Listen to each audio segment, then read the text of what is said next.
How do we distinguish between a culture vulture and cultural appropriation, and also cultural infiltration?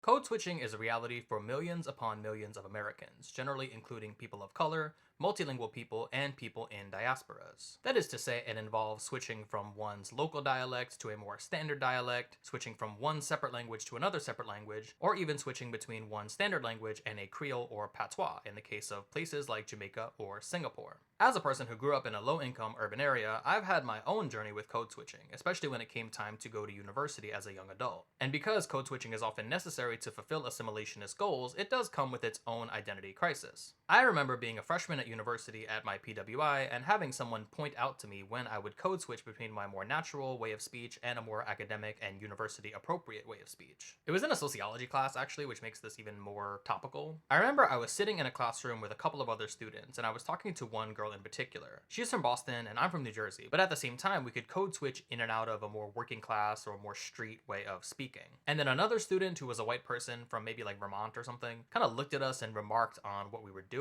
He said something like, "Oh wow, it's like a party trick the way you're able to switch in and out of this vernacular." So coming from that background and context, I am personally very interested in how people are able to manage speaking in these different ways. Which is why it blew my mind when I discovered that the rapper and dancehall artist Shaggy from the 90s has a very different way of naturally speaking versus how he comes across in his music. For the people in my audience that were not alive during the 90s and 2000s, let me tell you a little bit about Shaggy. Shaggy is the musical moniker of one Orville Richard Burrell. Wow, that is such a West Indian name. Anyway, Shaggy had a string of hits throughout the 90s into the 2000s, including songs such as Bombastic, Angel, and It Wasn't Me. Shaggy's music embodied a crossover between pop, dancehall, reggae, and hip-hop, but at the same time it really hinged on his artistic delivery in his music. A delivery that was a very exaggerated and very gritty kind of patois. And Shaggy himself is of Jamaican origin. He grew up in Jamaica and then emigrated to the United States when he was 18 or so. I would say though, for a casual listener of Shaggy, one might assume that his exaggerated patois was also how he would speak off stage, when in reality he has a pretty neutral yet melodic West Indian way of speaking. Consider this clip where he kind of switches in and out of it on command.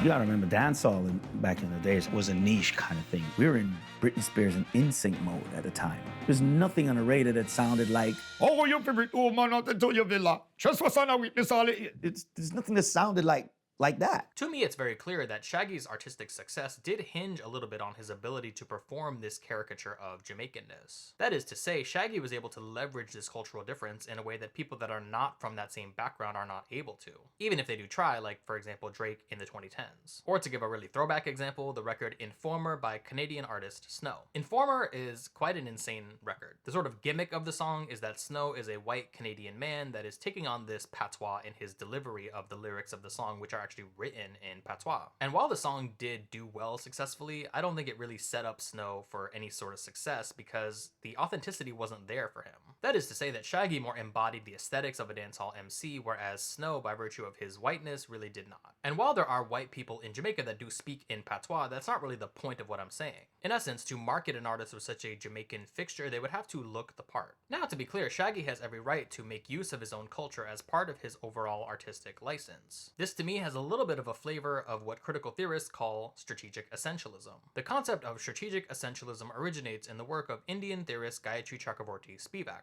So we start with this word essentialism, which kind of means boiling down something or someone to its roots. And when I say roots, I don't necessarily mean an objective take on these roots, but just perhaps an interpretation of it. Essentialism dictates that perhaps all people of this ethnic group have this quality about them. In Spivak's original definition, strategic essentialism kind of flips that on its head. In essence, that under the logic of strategic essentialism, it kind of goes like this. Because of the fact that my experiences are rooted in this identity, this is driving me to feel how I feel. This particular summary puts it thus. Strategic essentialism is the temporary use of essentialism to affirm and consolidate the political identity of minor groups. However, it must not become a permanent and fixed category by dominant political groups. Strategic essentialism is temporary. It is the practice of using the concept of essentialism or universalism from time to time. Now, this is not a term that is potentially without controversy, and Spivak herself actually kind of disowned and disavowed the term later on in her academic career. But I wanted to bring it up in order to juxtapose the cases of Shaggy and Snow. In both cases, they are holding up Jamaican culture and Jamaican patois as this cultural artifact, and in fact one that is being commodified through their music. And you could kind of render it to say that Snow's usage of Jamaican patois as a non-Jamaican person of white Canadian origin is pretty in line with cultural appropriation, whereas Shaggy's delivery of it is a little bit more of this strategic essentialist take on it. Keeping in mind though that in any artistic persona that any musician has, there is an element of maintaining a character related to that artistic persona. This only really becomes a problem when we again consider marketability. That is to say that it is a widely held belief that a black face on a musician or a musical genre is less marketable than a non-black or even white face. Basically, there's a belief that a non-black, racially ambiguous, or white face representing a song or genre will help it cross over to those audiences, and that a black face on a song or genre sort of cheapens it, makes it less universal, makes it less marketable. And this is an especially salient critique as Black American genres of music have become globalized. Cue the Stephanie Mills clip. What is your take, Stephanie? Because I mean, especially from, you know, an artist that has seen you my whole career, you know, and has thought of you as the diva, you know. What is your take on the state of music right now in our climate?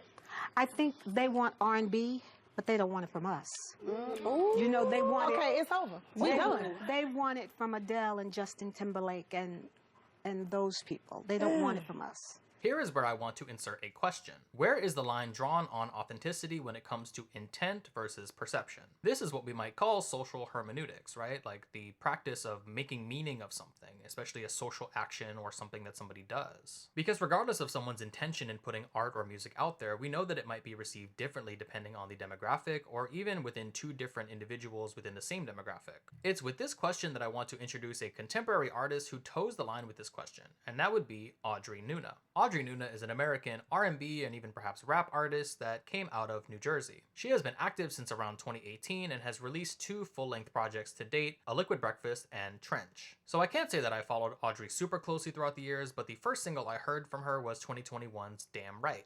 Your boy got a back doll hair, you want a quick bite with the lights on it. Your pop got a beat with the Jay-Z's there, but the wife just sucks and you got no flair on.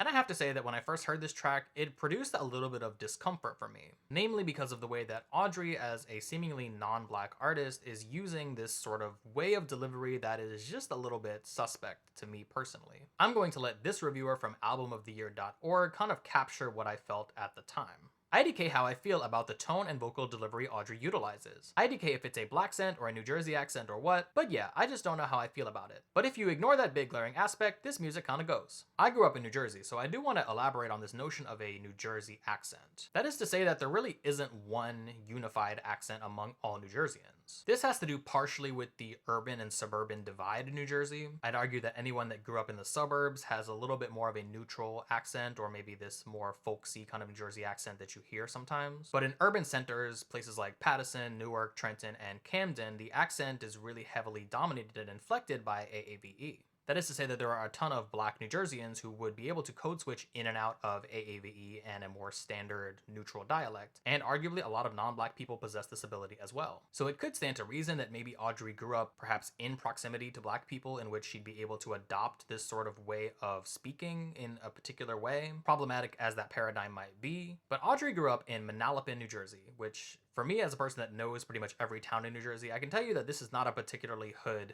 area by any means. But in Audrey's own words, she, by growing up in Manalapan, did not really have any access or proximity to any communities of color. For example, in this clip she did with the platform Lemonade Stand. Where are you from? I'm from Jersey. Tell me about it. Where at in Jersey? I'm from Manalapan, New Jersey. It's similar, like suburbs as fuck. Boring, homogenous, like not that many people of color.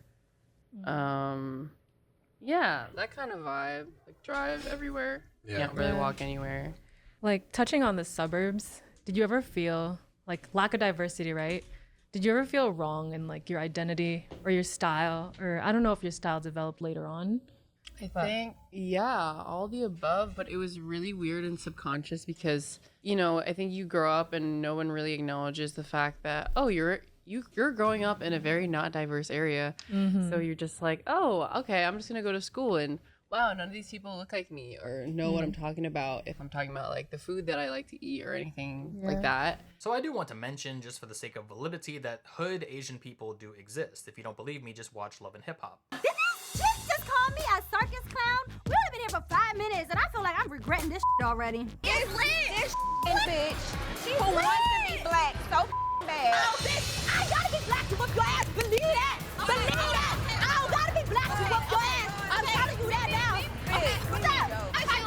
But again, in Audrey's own words, it seems like she never really had to code switch at all growing up. For example, this clip from the Taibak show. I feel like I would like to retain my natural vocal tone. Yeah. But I think as a kid, as like a girl, I was taught to be like very, I don't know, a certain way in a Korean space, like Yeah. kind of 얌전해 and Yeah. very like polite. So I think that's why I kind of go into that higher space. Whereas in English, I'm just like, I speak like a man almost. Like my voice is pretty deep. And I don't try to change it or anything because I never felt like I had to. Yeah. But it's interesting. Now, I don't want to ground this video in any sort of Audrey hate train. I actually like a lot of her music, and I think that in some of her songs like Party and Time, there's really beautiful vocal production and arrangements. It's just that there's really no explaining this particular technique of delivery that she uses in her rap moments. Damn, damn, damn, damn, damn, damn, damn, damn, damn. 1, 2, flicker, you wanna pump my speakers. 3, 2, 3, better blow your mama see there. The truth like I'm Pika, then I spit like I'm Nina. Wish you Merry Kwanzaa, set fire to my sneakers. Like, I'm not crazy, right? You hear a little bit of what I'm describing. 1, 2, fat thighs, some trousers in the black eye. 3, 2, 3, only say what's up for the Wi-Fi. Guess I'm supposed to be grown. This how I feel, bone to bone. And I did pose, but I'm alone. Rich off catfish like Petco. To be clear, I think it's totally fine for R&B artists of any race or any background to be able to employ rap techniques in their music. But I'm still left wondering what is going on with her vocal delivery and how did it come to be? Is she making any claim to authenticity over this, or is it something that is rather fabricated? Because listening to Audrey Nuna, there is one immediate and uncomfortable yet obvious point of comparison, that being Iggy Azalea. I'm sure Iggy Azalea is a household name and punchline at this point, but I'll give a quick recap of Iggy Azalea's career. Iggy Azalea is the stage name of Australian artist Amethyst Kelly. Iggy grew up in Australia and then moved to the United States at the age of 16. In the article The Making and Unmaking of Iggy Azalea, author Clover Hope recounts. During the summer of 2010, Iggy Azalea lived free of charge in a guest house in Los Angeles courtesy of Polo de Don. As the producer behind Fergie's biggest hits, he saw Iggy as the second coming and wanted to groom her into a pop star. But Iggy had a much different vision. She wanted to be a hardcore rapper. Polo had met her earlier that year when he hosted a party for the LA Lakers in his Atlanta home. Iggy stood out in the room, a tall white blonde among basketball players and music industry figures. Polo remembers the scene. She just looked exotic, he says. She looked like a star. If she was in entertainment, I wanted to work with her. If she wasn't, I wanted to talk to her, try to take her out on a date or something. Back then, Polo didn't see her vision. I told her, nobody's gonna buy you being hood, he says, adding that their relationship dissolved in part due to creative differences. While Polo moved on to another white rapper, Chanel West Coast, Iggy was on her own. She never quite got her hood pass, but by the summer of 2014, Iggy had become a star, marooned between pop and rap. She no longer obsessed over labels, telling Vanity Fair in 2015, I don't care if people think I'm pop or rap. It helped that her #1 single Fancy had successfully smothered the summer, positioning Iggy as a definitive if not strongly desired successor to Nicki Minaj. Then suddenly, her fast-track American success story turned into a cautionary tale. Iggy became a punchline and went from being hailed as a white rap savior, a potential salve in the lineage of bad white rappers, to 3 years later being a digital era Vanilla Ice, reduced to a viral talking point. That is to say that Iggy started out in the pop lane. Baby, I'm a genie, what you want, I got, you know my number. Every time you look away, yeah, I'm still a bad boy. You better pay attention when the winner's in your face. The American artist and producer T.I. is generally credited with giving Iggy her ability to rap in this particular affect. So I pretty much agree with the article in the sense that Iggy is now this flashpoint for that line of authenticity being crossed. Because even if there are white American rappers who perhaps have this proximity that allows them to have a cadence or affect that is reminiscent of Black Americans, Iggy as an Australian person definitely does not have that proximity. And especially because calling Iggy's delivery a black scent is a little misleading as well. I don't necessarily think that Iggy's delivery maps neatly onto a specific person or to a specific location either. It's this more fabricated affect that doesn't map neatly onto anything, as this TikTok demonstrates. Hello, my name is Iggy Azalea, and this is my song Fancy. To get my money on time and pay my money to glide. I just can't worry about no waiters, got us damn a grind. I tell me who that, they do that. Put that paper overall, I thought you knew that. I be the IGGY for my name and bow. I've been working, I'm up ahead, was on change and thrive.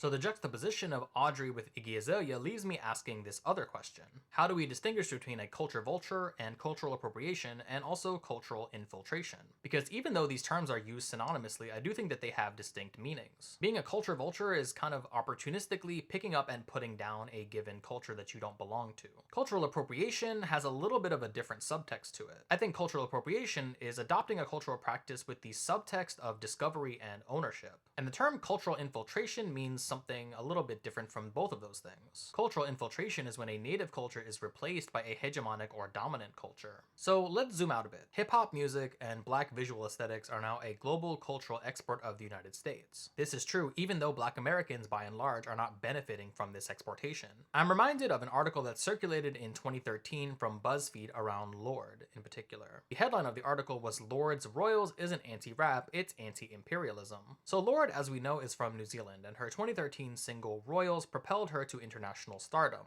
And one criticism of Royals was that she seems to, in the song, name-check some black American cultural references disparagingly. The article makes the argument that these sort of rap or crunk-adjacent aesthetics of the 2000s are a product of cultural imperialism that is put upon places like New Zealand, therefore influencing the culture in ways that Lorde can critique as an international resident. It says, "Royals is a song about growing up in New Zealand immersed in American cultural imperialism. The core of the song is alienation, sure, but the lyrics about pop culture are far more ambivalent than they are angry and strident. This is part of why it has resonated with so many people. Lorde isn't saying that she doesn't like this music, only that she sees a disconnect between the hyper-consumerist fantasy at the core of contemporary pop and the actual lives of anyone she knows." Quote, "I've always listened to a lot of rap," she recently told New York Magazine. "It's all, look at this car that cost me so much money, look at this champagne. It's super fun. It's also some bullshit. When I was going out with my friends, we would raid someone's freezer at her parents' house because we didn't have enough money to get dinner. So it seems really strange that we're playing A$AP Rocky." It continues, "If you grow up in the United States, it can be very easy to have no perspective on living in a culture dominated by art and media from another country. Some music from around the world seeps into mainstream American culture, but it's never dominant. And music from abroad is made with the understanding that you have to cater to the American market to be a big star. Americans are almost never asked to adapt and very rarely have to feel as though their culture is being infiltrated by the value systems of foreign nations." The last line is where it loses it for me because, again, we're talking about assimilation here. Arguably, black Americans have always faced this cultural infiltration as it was coming from white Americans. What Lorde and Audrey Nuna have in common just a little bit is that they're both products of this time in which black American culture was commodified to the greatest extent that it ever has been. This is a time that is arguably kind of receding too. So again, I want to reinforce that black Americans are the progenitors of these sounds and these visual aesthetics all the same. And in the case of Iggy Azalea, it was kind of black American men pushing her into this mold that they deemed marketable. A mold that relied on sort of exoticism, orientalism, and also the whitewashing of hip-hop. And digging into the remainder of Audrey Nuna's story kind of reveals a couple more questions in this vein. So Audrey's primary producer, and I believe her manager as well, is a man named Anwar Sawyer.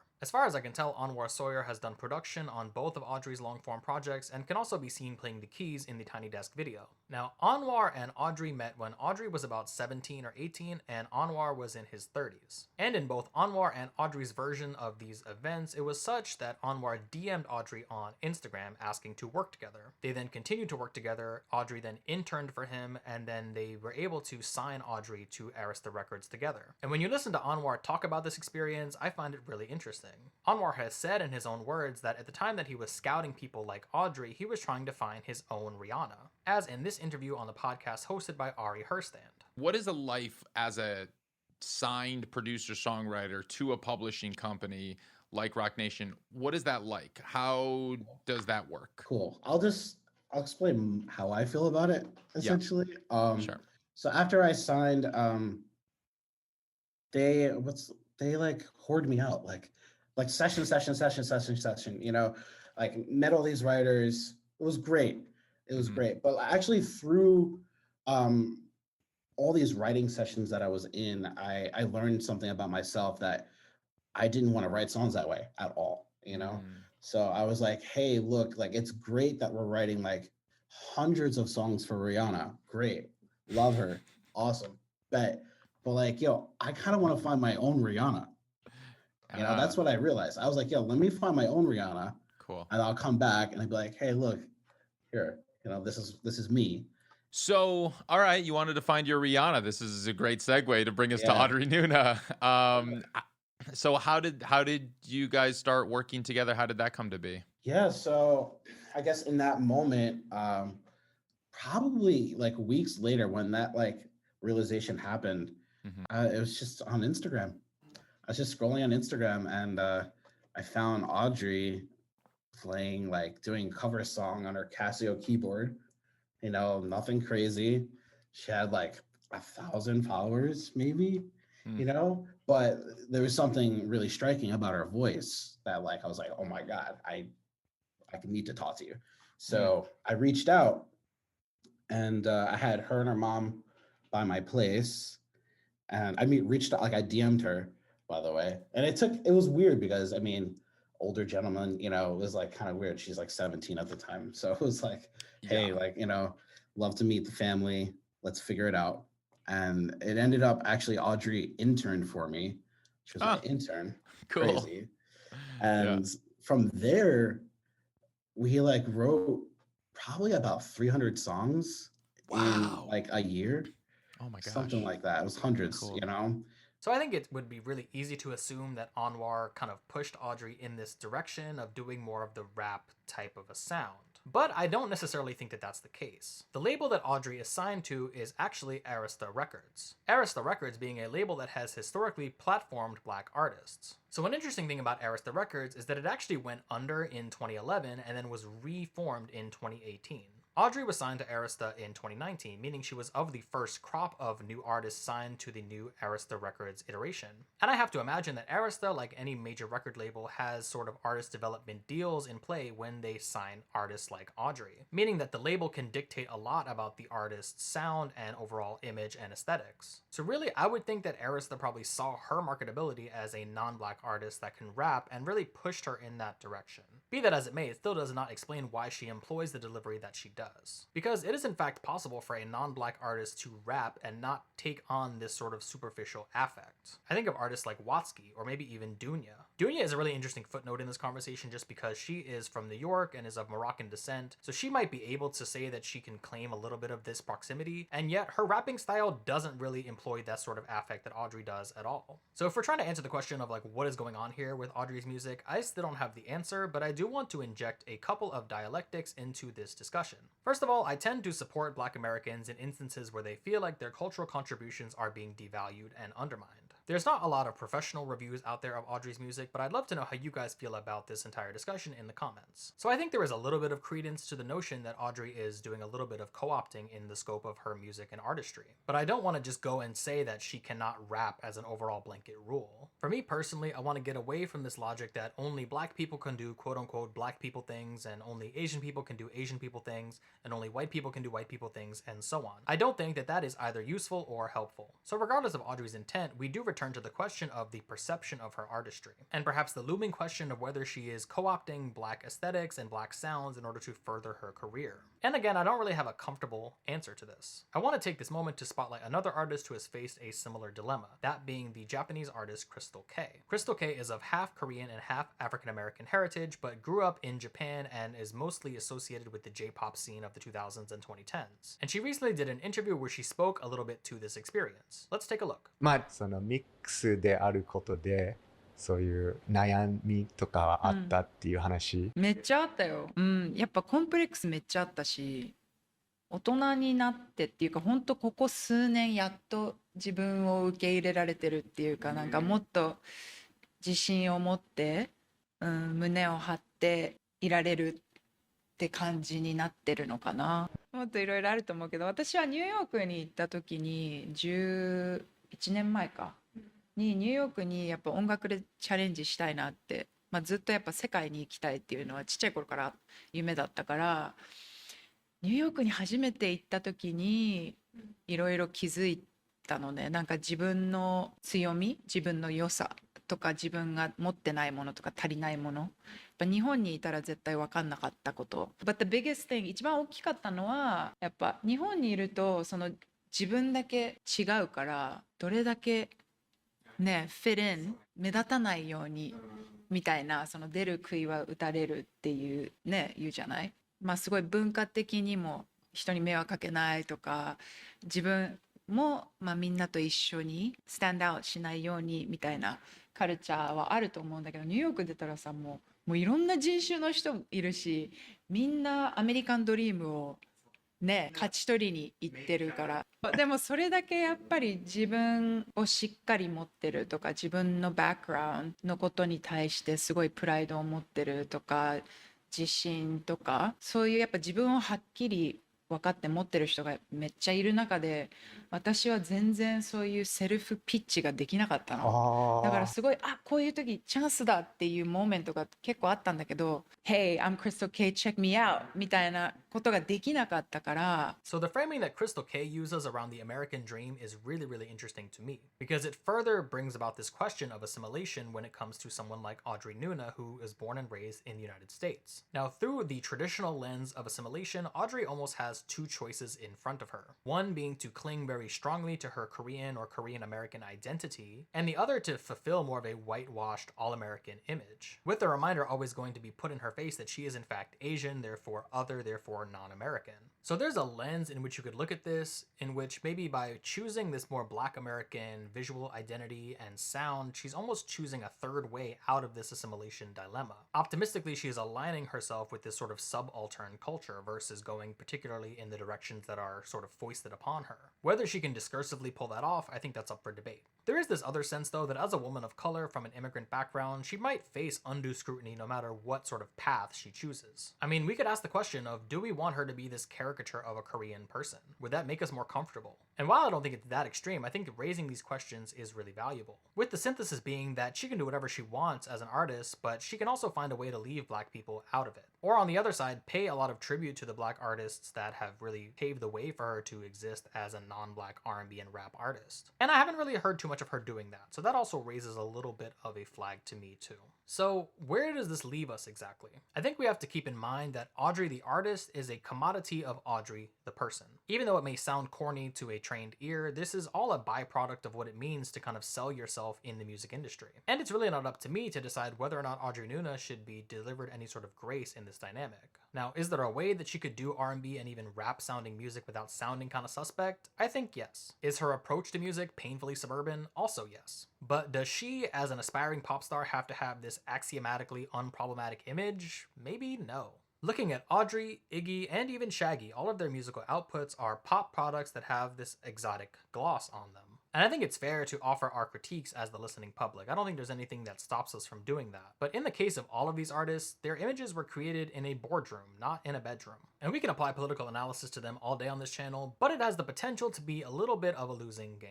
I wonder what it would mean for a fan base to be stakeholders in an artist's output rather than just perpetuating stan wars. But at the same time, when these patterns of co-optation keep repeating themselves, we have to contend with that.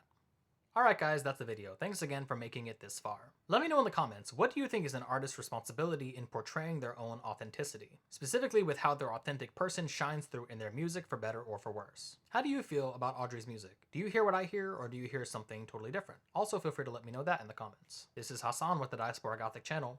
Remember to stay connected, stay rooted, and stay dramatic. Bye!